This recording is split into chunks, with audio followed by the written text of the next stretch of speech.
ওদের সারা জীবনের টার্গেট হচ্ছে মুসলমানদের মারো। প্যালেস্টাইনের জমিনে হাজার হাজার মাকে শহীদ করে দিয়েছে, হাজার হাজার বোনকে শহীদ করে দিয়েছে, হাজার হাজার ভাইকে শহীদ করে দিয়েছে। কারা? বলুন বলুন কারা? ওদের সারা জীবনের টার্গেট হচ্ছে মুসলমানদের মারো, মসজিদ উড়িয়ে দাও, মাদ্রাসা উড়িয়ে দাও, ইসলামকে ধ্বংস করতে হবে, কোরআনকে বিনষ্ট করতে হবে।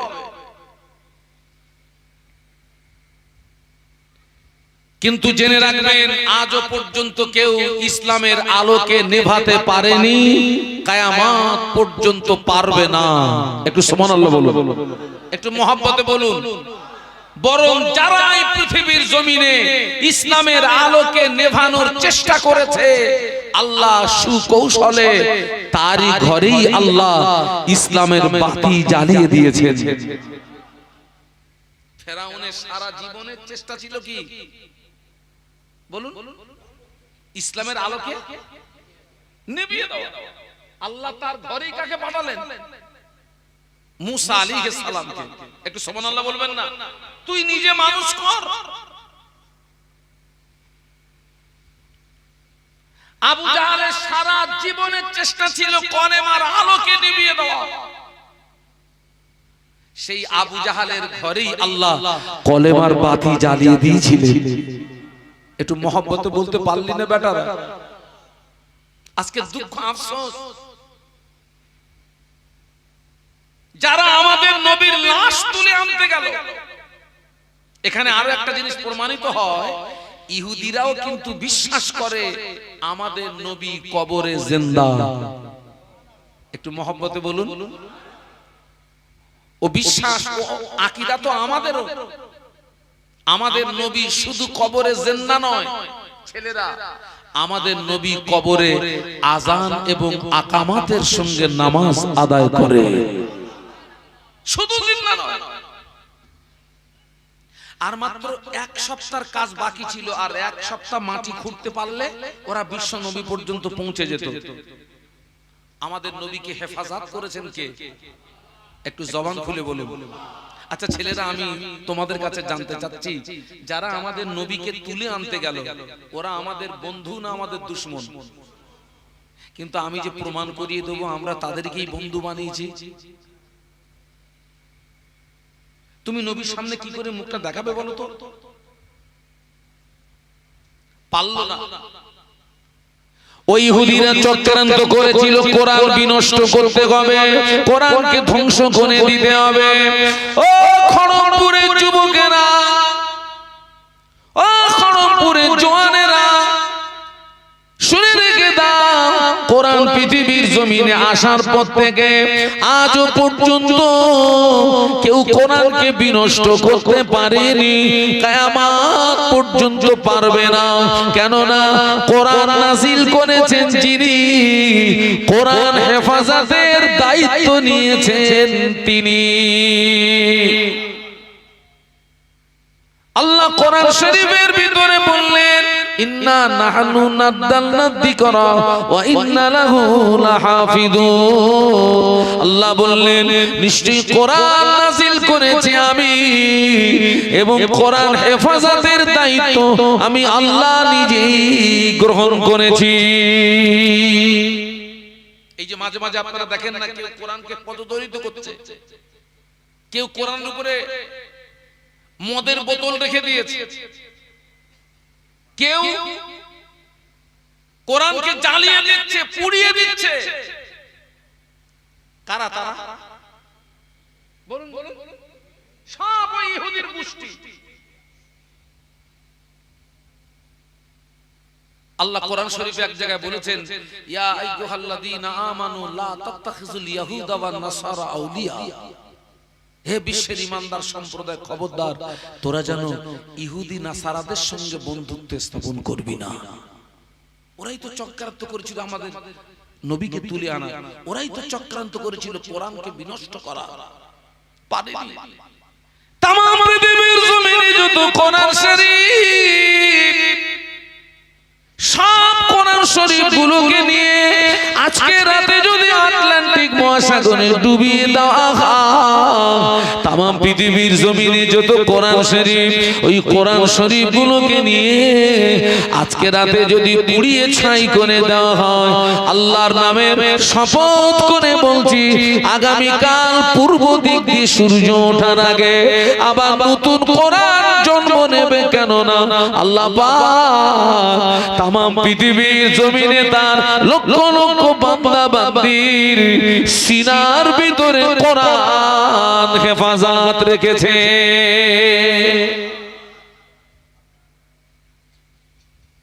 হাফেজে কোরআন আছে না আমাদের সমাজে? একটা হাফেজে কোরআনকে এখানে দাঁড় করিয়ে দেবেন, 6 থেকে 8 ঘন্টা সময় দেবেন।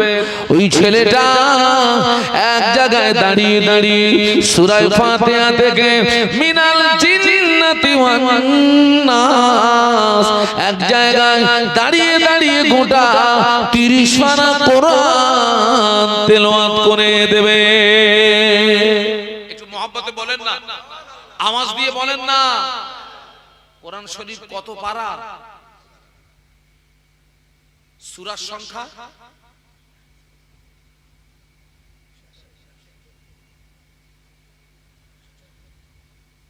এই খোকা, সূরার সংখ্যা কত?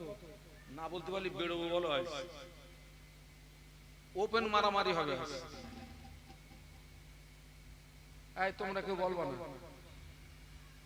সূরার সংখ্যা বল, নইলে মাইক খুলে মারবো। 114টি সূরা,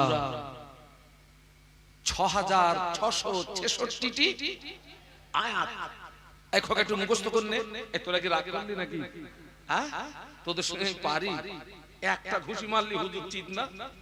হ্যাঁ, আমি তোদের সঙ্গে মারামারি করে মরবো? এই খোকা, 114টি সূরা, 6666টি আয়াত, 30 পারা। আল্লাহ বান্দার সিনার ভিতরে হেফাজত করে রেখেছেন। একটু জোরে বলুন। একটা হাফেজে কোরআন তেলাওয়াত করবে, একটা জের জবর নোক্তা পেশ একটাও ভুল হবে? সুবহানাল্লাহ বলুন, একটু মহব্বতে বলুন। আমরা ছোটবেলা ধারাপাত পড়েছিলাম, খোকা তোরাও পড়েছিস। 1 চন্দ্র, 2 পক্ষ, 3 কপিস্টার বইও 6-7 পৃষ্ঠার বই না? ওই ছোট্ট একটা বইয়ের কোন হাফেজ আছে? আছে? তামাম পৃথিবীর জমিনে বহু ধর্ম আছে, আর প্রত্যেকটা ধর্মের একটা করে ধর্মগ্রন্থ আছে। কোন ধর্মগ্রন্থের হাফেজ নাই, নাই। এবং শুনে রেখে দাও যুবকেরা, আমাদের নবী আসবার আগে যত নবী রাসূল এসেছেন, আল্লাহ নবীদেরকে যে মুজিজা দিয়েছেন, নবীরা কবরে মুজিজা, কবরে। আমাদের নবী, আল্লাহ সব নবীর চেয়ে আমাদের নবীর মুজিজা সবচেয়ে বেশি দিয়েছেন, বলুন সুবহানাল্লাহ। আর বিশ্ব নবীর জীবনে শ্রেষ্ঠ মুজিজা হচ্ছে কোরআন শরীফ। সুবহানাল্লাহ বলো। নবী কবরে, নবী কবরে, নবী কবরে, শ্রেষ্ঠ মুজিজা জীবিত দুনিয়াতে কিয়ামত পর্যন্ত থাকবে। একটু জোরে বলো। যারা আমাদের নবীকে তুলে আনতে গেল, যারা কোরআন বিনষ্ট করতে গেল, দুঃখ আফসোস আমরা তাদেরকে বন্ধু বানিয়েছি। আমরা তাদেরকে বন্ধু বানিয়েছি। আপনাদেরকে বলে যাচ্ছে, মাহফিল দেবেন, বিশ্ব নবী মূর্তির বিরুদ্ধে সংগ্রাম করেছেন না করেননি? বলুন বলুন। আজকে আমাদের মাহফিলে সেই মূর্তি জায়গা পায় কেন? আমি কি বলছি বুঝতে পারছেন না? পাচ্ছেন না? সেই মূর্তি আমাদের মাহফিলে জায়গা পাবে কেন? ওই গিয়ে দেখেন তো সে মাল আছে না নেই? এই কারা কারা দেখেছো? আছে না? দেবেন না, এগুলো মাহফিলে আনবেন না, মাহফিলে আনবেন না। আমরা সমাজকে নষ্ট করেছি, মাহফিলের ঐতিহ্যকে আমরা নষ্ট করেছি। আগে আলেম ওলামাদের যে আকর্ষণ ছিল, মোহাব্বত ছিল, ভালোবাসা ছিল, সেসব ভাটা পড়ে গেছে বাবা। এখন কেউ আর দাম দেয় না। আমাদেরও দোষ আছে, এখন আর দাম দেয় না। রাস্তা দিয়ে হুজুর আসতেছে, মেয়ে ছেলে বেটা ছেলে, নো কেয়ার, কোনো দাম নেই। আলেম ওলামা দেখলে আগেকার মেয়েরা সমীহ করত, এখন সেসব আর আছে মুরব্বি? এখন ওদের সমীহ করলে ভালো হয়। আল্লাহ ওদেরকে হেদায়েত দেন, বলুন আল্লাহুম্মা আমিন, বলুন আল্লাহুম্মা আমিন। আজকের তাদের নোংরা নীতি আমাদের ভিতরে, এটাই দুঃখ, এটা আফসোস। কোন কথা বলতে এই পর্যন্ত এসেছি, ওয়াজ যেন হারিয়ে ফেলবেন না। নবীকে আল্লাহ বললেন, হাবিব আমার বান্দাদেরকে বলে দাও, তারা যদি তোমাকে পেতে, আমাকে পেতে চায়, আগে যেন তোমার তাবেদারি করে। তাবেদারি করতে হবে কার? নবী। অনুসরণ করতে হবে কার? নবী। ভালোবাসতে হবে কাকে? নবীকে। সত্যি কি আমরা নবীকে অনুসরণ করি? অনুসরণ কাকে বলে? অনুসরণ এই মসজিদের ইমাম যিনি, আমি ওই মসজিদের ইমামকে অনুসরণ করি। ইমাম যে পোশাক পরে, আমি ওই পোশাক পরি। ইমাম যেভাবে আহার করে, আমি সেভাবে আহার করি। ইমাম যেভাবে পথ চলে, আমি ওইভাবে পথ চলি। ইমাম যেভাবে কথা বলে, আমি ওইভাবে কথা বলি। ইমাম যেভাবে নামাজ পড়ে, আমি ওইভাবে নামাজ পড়ি। এর নাম কি? বলুন, কথা বলুন। অনুসরণ। ইমাম যায় ডাইনে, আমি যাই বাঁয়ে, এর নাম কি? বিরোধিতা করা। এক কথায় আমাদের প্রত্যেকটা কাজ জানো কার মতো হয়?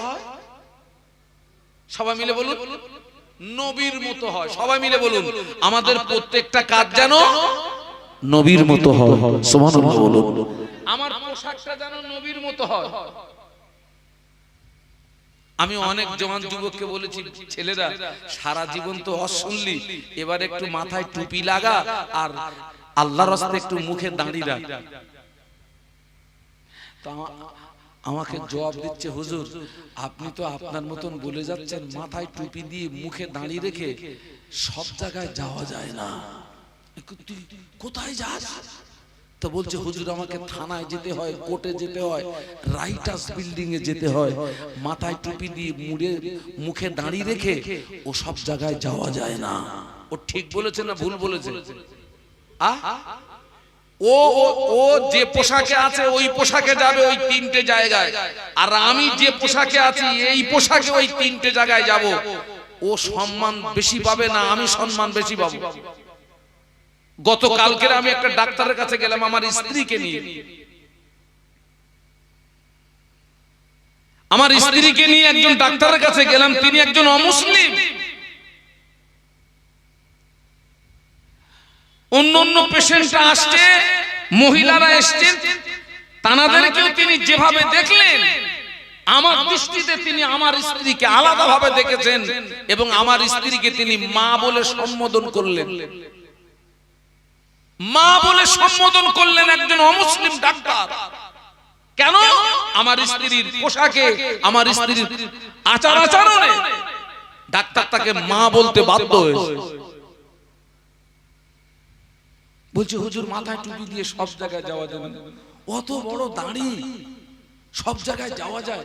আমি বলি, আচ্ছা ভাই, আমার এই দাড়ির চুলগুলো যদি দাড়ি পাল্লায় ওজন করি, কতটা ওজন হবে বলে মনে হয়? 20 গ্রাম। আচ্ছা হলো 20 গ্রাম। বলছে, হুজুর অতটা চুল নিয়ে ঘোরা যায়? আমি বলি, খোকা হাত উঁচু কর। হাত উঁচু করেছে, দেখি 1 বিঘে লম্বা। কি বলেন তো? বগলের চুল 1 বিঘে লম্বা, পুরো ছাতা ধরে গেছে। খোকা, আমি তখন চিন্তা করলাম, এর যদি শোরুমের অবস্থা এই হয়, গোডাউনের অবস্থা কি? তোর যদি শোরুমে এই হয়, তোর গোডাউনের অবস্থা কি? হাসতেছিস, 40 দিন অন্তর 3টে জায়গা, 2টো জায়গার লোম সাফ করতে হয়। একটা হচ্ছে নাভির নিচের লোম, আর একটা হচ্ছে বগলের লোম। 40 দিন অন্তর এই 2টো জায়গার লোম সাফ না করলে তোর ইবাদত, তোর দোয়া আল্লাহ পাকের দরবারে কবুল, বলুন বলুন, কবুল হবে না। অনেক মানুষ মরে গেছে বগলে 1 বিঘে লম্বা, মানুষ মরে গেলে গোসল করে কাফন পড়ানোর সময় গিরোয় গিরোয় কর্পূর দেয়। এখন ওর বগলে যদি 1 বিঘে লম্বা থাকে, ওখানে যদি কুইন্টাল খানি কর্পূর মারি, কাজ হবে? 1 কুইন্টাল কর্পূর মারবো, কাজ হবে? বলছে হুজুর মাথায় টুপি দিয়ে আর অত বড় দাড়ি রেখে সব জায়গায় যাওয়া। আমি বলি খোকা তুই ঠিক বলেছিস, তবে তোর ব্যাখ্যা আলাদা, আমার ব্যাখ্যা আলাদা। মাথায় টুপি দিয়ে মুখে দাড়ি রেখে থানায় যাওয়া যাবে, কোর্টে যাওয়া যাবে, রাইটার্স বিল্ডিং এ যাওয়া যাবে। মাথায় টুপি দিয়ে মুখে দাড়ি রেখে তাসের আড্ডায় বসা যাবে না।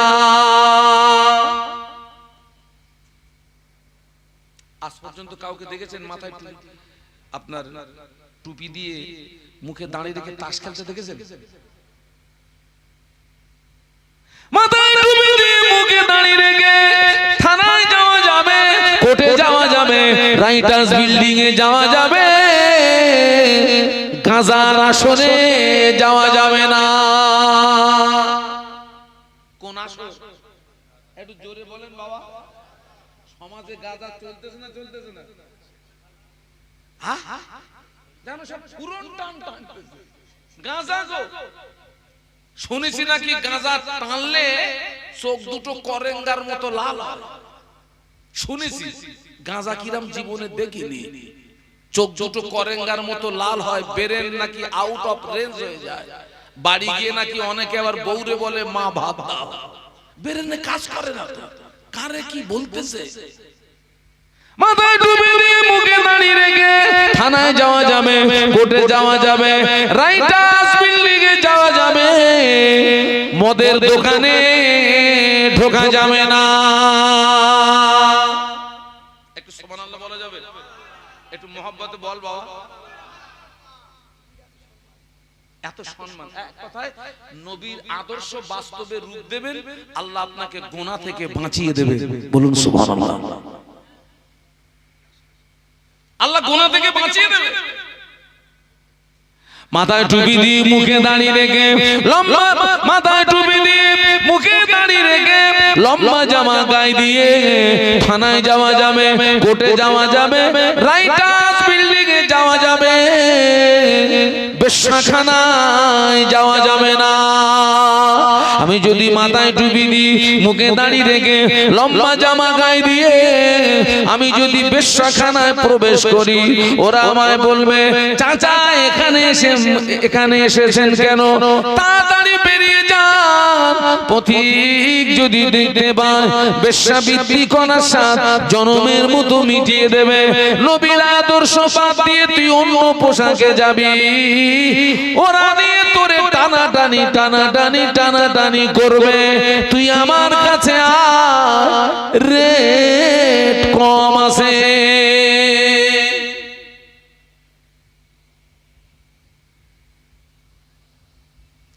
নবীর আদর্শ বাস্তবে রূপ দেবে, আল্লাহ তোমাকে ইজ্জত সম্মান, আল্লাহ তোমার ইজ্জত সম্মানকে বাড়িয়ে দেবে। বলুন সুবহানাল্লাহ। গুনাহ থেকে বাঁচিয়ে দেবে আল্লাহ, গুনাহ থেকে বাঁচাবে। দরুদ শরীফ আল্লাহুম্মা। আচ্ছা আমরা কি সংখ্যায় কম বলে কি ঘাবড়াচ্ছেন নাকি? এমন আওয়াজ দেন পাশে যারা আছে ওরা যেন মনে করে পুরো মাহফিল পূর্ণ হয়ে গেছে। ওদের আর দরকার নেই, যা হয়েছে আলহামদুলিল্লাহ, ভালো আর চলবে। জোরে জোরে আল্লাহুম্মা।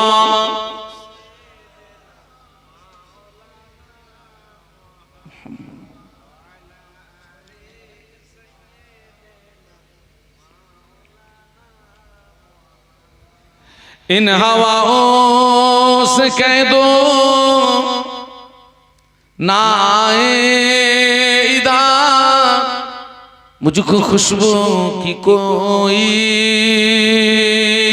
जरूरत नहीं,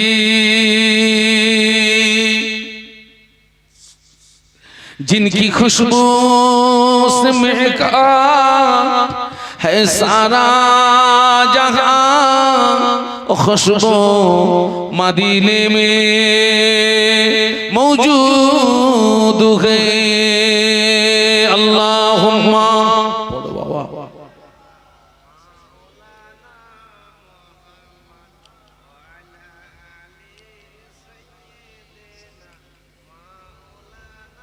সকলে একটু বলুন আল্লাহু আকবার।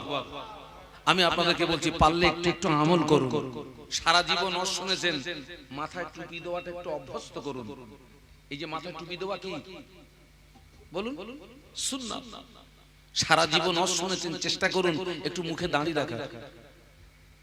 সারা জীবন শুনেছেন, চেষ্টা করুন সুন্নতি লেবাস পরা। আল্লাহ আল্লাহ রাসূল খুশি হয়ে যাবে। সুবহানাল্লাহ বলুন। এমনি হুড়হুড়ি করে তাকবীর দিয়ে কিছু পাবা না।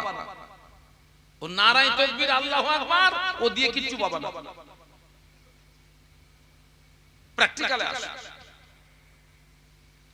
আল্লাহ নবী ১৫০০ বছর আগে বলে গেলেন মান তামাসসাকা বিসুন্নতি ইন্না ফাসাদি উম্মতি ফালাহু আজরু মিয়াতে শাহীদ। আল্লাহ নবী বললেন আখিরি জামানা আমি রাসূলুল্লাহ আমার যে সমস্ত সুন্নাতগুলো হারিয়ে যাবে, আখিরি জামানা আমি রাসূলুল্লাহ আমার যে সমস্ত সুন্নাতগুলো বিলুপ্ত হয়ে যাবে, আমার কোন উম্মতি ওই রকম একটা হারিয়ে যাওয়া সুন্নাতের উপরে যদি আমল করতে পারে আল্লাহ পাক ওই ব্যক্তির নামায়ে আমলে আমার আল্লাহ ১০০ শহীদের সওয়াব দিয়ে দেবে।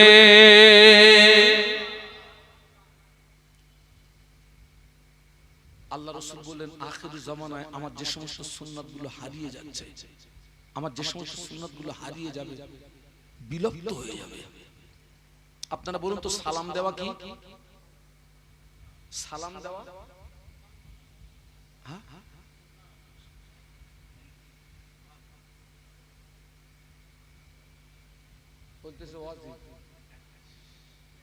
আমি আজকে কোন জায়গায় এসেছি? এ কি সুন্দরবন? এই খোকা সালাম দেওয়া কি সুন্নাত, জবাবটা হচ্ছে ওয়াজিব। ছোটরা বড়দেরকে কি করবে? সম্মান করবে। ছোটরা বড়দেরকে সম্মান করবে আর বড়রা ছোটদেরকে স্নেহ করবে। ছোটরা আমাদের সালাম দেয়,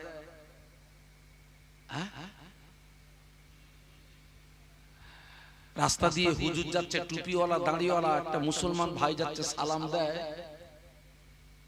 আমরা দিই। আমরা আমাদের ছেলে মেয়ে স্ত্রীদেরকে সালাম দিই। আজকে প্রত্যেককে বলে যাচ্ছি আপনি যখন কোথা থেকে বাড়ি আসবেন আপনি ঘরে গিয়ে সালাম দেবেন, আসসালামু আলাইকুম। আপনি কি বললেন? হে গৃহবাসী তোমাদের উপরে আল্লাহ পাকের রহমত বর্ষিত হোক। সুবহানাল্লাহ। তারা উত্তর দেবে ওয়া আলাইকুমুস সালাম। তোমাদের উপরে আল্লাহ পাকের, তোমার উপরে আল্লাহ পাকের রহমত বর্ষিত হোক। বলুন সুবহানাল্লাহ। আজকের এই সালামের প্রচলন সমাজ থেকে প্রায় যেন উঠে গেছে। কেন বাবা?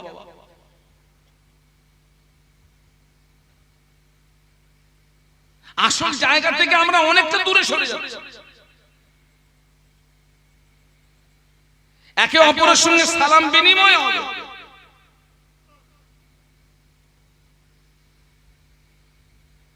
এই সুন্নাতটাকে যদি বাস্তবে আমলে আনতে পারেন ১০০ শহীদের সওয়াব পাবেন। সুবহানাল্লাহ বলো। আল্লাহ নবী ১৫০০ বছর আগে বলে গেলেন মান আহাব্বা সুন্নতি ফাকাদ আহাব্বানি ওয়া মান আহাব্বানি কানা মাই ফিল জান্নাহ। মান আহাব্বা সুন্নতি ফাকাদ আহাব্বানি ওয়া মান আহাব্বানি কানা মাই ফিল জান্নাহ। জান্নাহ। আল্লাহ নবী বললেন যে আমার সুন্নাতকে ভালোবাসলো ফাকাদ আব্বানি, ওই ব্যক্তি আমাকে ভালোবাসলো। ওমান আব্বানি, যে ব্যক্তি আমি রাসূলুল্লাহ আমাকে ভালোবাসলো। আমি আল্লাহ নবী বলছি কানা মাই ফিল জান্নাহ, ওই ব্যক্তি আর আমি রাসূলুল্লাহ জান্নাতে ভিতরে পাশাপাশি থাকবো। আল্লাহ পাক বিশ্ব নবীকে লক্ষ্য করে বললেন, হাবিব তুমি আমার বান্দাদেরকে বলে দাও, তারা যদি আমাকে পেতে চায়, আমার সঙ্গে মহব্বত স্থাপন করতে চায়, তাদের সর্বপ্রথম কাজ হবে ফাত্তাবিউনি, তারা যেন আগে তোমার তাবেদারি করে। আল্লাহ বললেন আমার যে সমস্ত বান্দা বান্দি তোমার তাবেদারি করবে, তোমার অনুসরণ করবে, বিনিময়ে আমি আল্লাহ তাদেরকে ভালোবাসবো।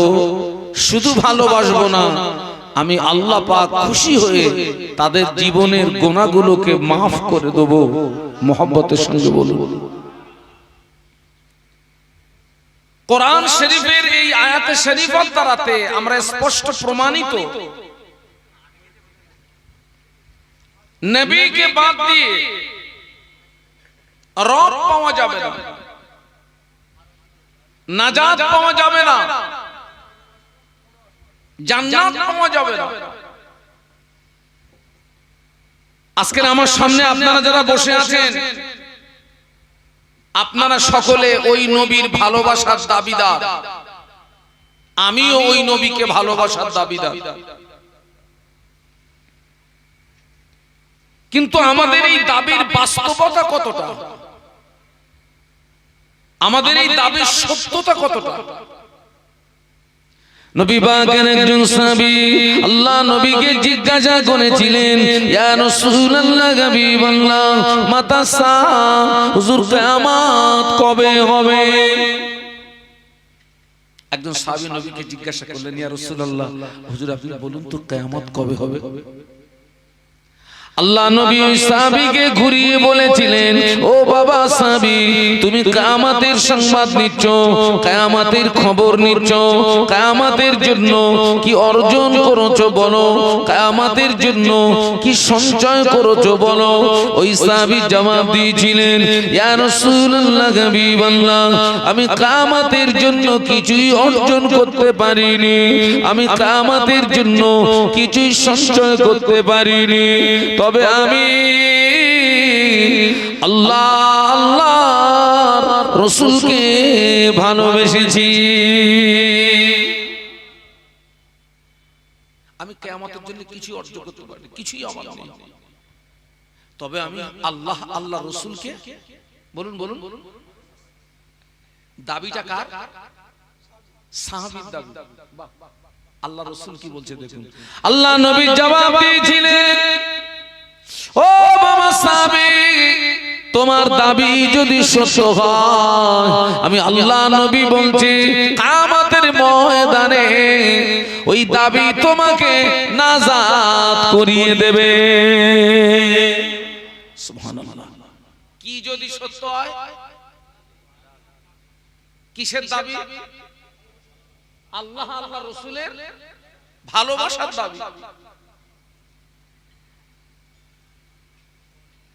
তাহলে এখানে প্রমাণিত হচ্ছে আমরা যে নবীর ভালোবাসার দাবি করছি, এই দাবির সত্যতা প্রমাণ করাতে হবে।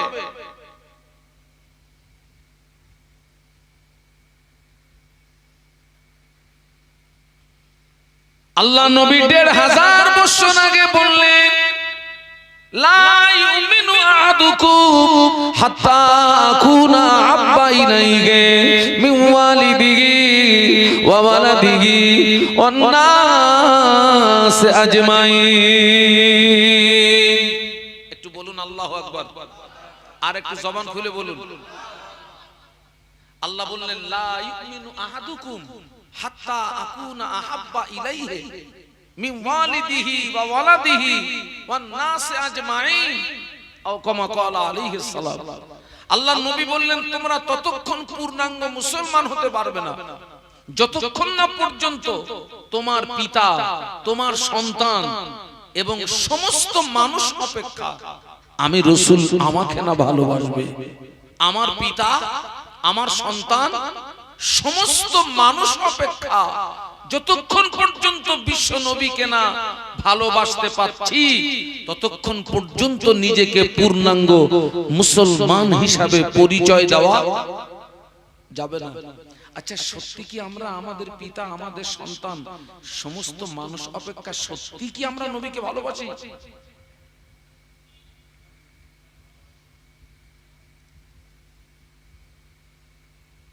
খুব কম সংখ্যক মানুষ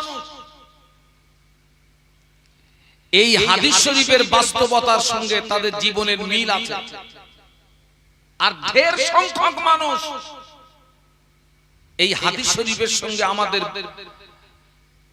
বাস্তবতার মিল পাওয়া খুব কঠিন। আমরা নবীকে ভালোবাসি, অধিকাংশ মানুষের এই দাবিটা হচ্ছে মৌখিক দাবি, আর মৌখিক নবীর ভালোবাসার দাবি করা সহজ, ওই ভালোবাসাটাকে প্র্যাকটিক্যালে দেখানোটা বলুন বলুন খুব কঠিন, খুব কঠিন। তাহলে নবীকে ভালোবাসার রাস্তা কোনটা?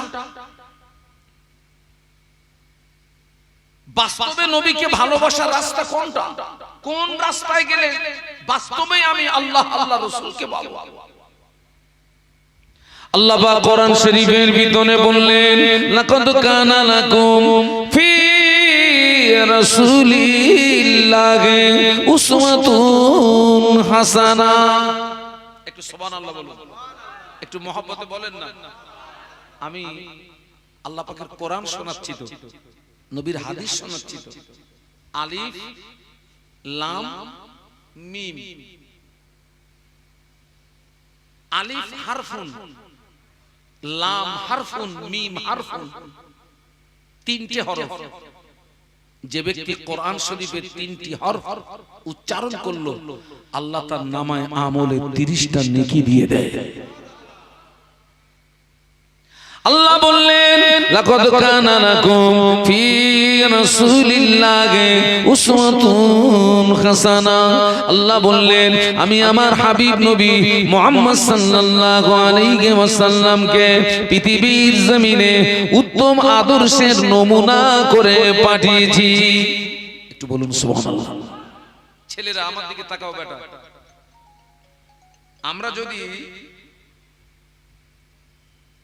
আমরা যদি 1000 দানার একটা তসবিহ বানাই আর 24 ঘন্টা যদি নবী নবীর নামে জিকির করে এই তসবির দানা টানি, হাত ব্যথা হবে, মুখ ব্যথা হবে, নবী পাওয়া যাবে না। বাস্তবে নবীর সঙ্গে সম্পর্ক তৈরি করতে গেলে বিশ্ব নবীর রেখে যাওয়া আদর্শে আমাদেরকে আদর্শিত হতে হবে। তানার রেখে যাওয়া সুন্নাতকে আমাদের জীবনে আঁকড়িয়ে ধরতে হবে। আজকে লক্ষ্য করুন, এক শ্রেণীর মুসলমান সেই নবীর আদর্শ আমাদের কাছে ভালো লাগে না। এক শ্রেণীর মুসলমান সেই নবীর সুন্নাত আমাদের কাছে ভালো লাগে না। বরং আমরা যারাই নবীকে ভালোবাসার দাবি করছি, তাদেরকেই দেখতে পাওয়া যাচ্ছে নবীর দুশমন যারা, ইসলামের দুশমন যারা, কোরআনের দুশমন যারা, আল্লাহর দুশমন যারা, তাদের নোংরা নীতি আজকের আমাদের কাছে বড় পছন্দের। এটা দুঃখ এবং আফসোস। আল্লাহ রাসূল বলেছেন, মান তাশাব্বাহা বিকওমিন ফাহুয়া মিনহুম। পৃথিবীর জমিনে যে জাত, যে কওমের সঙ্গে আপনার ভালোবাসা থাকবে, কিয়ামতের ময়দানে ওই জাত, ওই কওমের সঙ্গে তার হাসর হবে। আপনারা ইতিপূর্বে ওলামাদের জবান থেকে শুনে থাকবেন, কোন এক সময় কয়েকজন দুষ্কৃতী মদিনার জমিনে গিয়ে মাটি খুঁড়ে সুড়ঙ্গ কেটে আমাদের নবীকে তুলে আনতে গিয়েছিল। আপনারা শুনেছেন না? তারা কোন সম্প্রদায়ের মানুষ? ইহুদি। এই যে আজকের কম বেশি 2 বছর পেরিয়ে গেল,